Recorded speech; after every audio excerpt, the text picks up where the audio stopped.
আসসালামু আলাইকুম গাইস, আশা করছি তোমরা সবাই অনেক ভালো আছো। তো ইদানিং অনেকগুলো কমন প্রশ্ন আসতেছে। তাদের মধ্যে একটা প্রশ্ন হচ্ছে যে প্রবাসীর বউরা এত বেশি পরকীয়ায় জড়ায় কেন।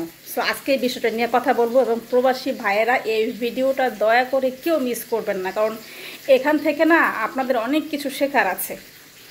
ধরেন আপনি মাংস তরকারি রান্না করলেন, আপনি হলুদের গুঁড়া দিলেন, মরিচের গুঁড়া দিলেন, জিরার গুঁড়া দিলেন, ধনিয়ার গুঁড়া দিলেন, বাটা মশলা দিলেন, আদা বাটা, রসুন বাটা সব দিলেন, কিন্তু আপনি লবণ দিলেন না। সো এই তরকারিটা কিন্তু আপনি খেতে পারবেন না।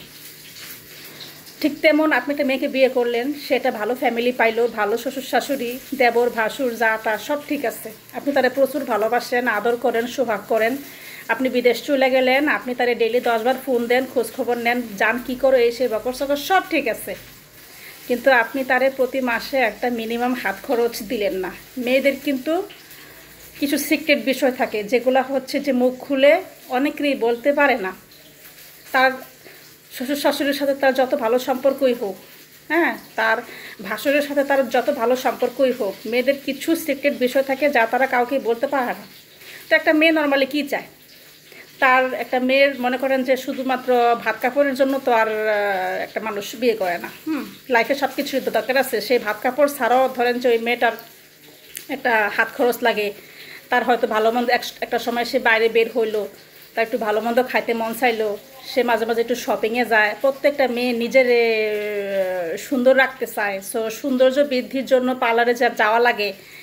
তার হয়তো বা একটা জিনিস দেখা ভালো লাগলো, সে কিনবে, কিন্তু তার ব্যাগে টাকা নাই। তখন হয় কি যে ওই মেয়েটা স্বামীর সাথে এত ভালো সম্পর্ক থাকার পরেও না ওই যে পরকীয়ায় জড়ায় যায়। কারণ কি জানেন, ওই যে কিছু চাহিদা থাকে মানুষের, একটু ভালো জামা কাপড়, ভালো জুতা, ভালো ব্যাগ, ভালো ঘড়ি। হ্যাঁ, তো এই জন্য আমি প্রত্যেকটা প্রবাসী ভাইরে বলবো যে আপনারা বাবা মার অ্যাকাউন্টে টাকা পাঠান, ভালো কথা পাঠান। অনেকে আবার ভাইয়ের অ্যাকাউন্টে পাঠায়, অনেকে বড় বোনের অ্যাকাউন্টে পাঠায়, অনেকে আবার ভাবির অ্যাকাউন্টেও টাকা পাঠায়। এবং এই ভাবির অ্যাকাউন্টে টাকা পাঠানোকে কেন্দ্র করে আমাদের খুব কাছের একজন মানুষের যে কিছুদিন আগে ডিভোর্স হইলো, তার বাচ্চা অসুস্থ, তার ভাবি টাকা উঠায় দেয় না। তো মোটামুটি 12 বছরের সংসার ভাঙছে। তা বেড়া এখন তুই বাবির লগে সংসার করতে, বিদেশ তাইয়া বাবির লগে থাইস।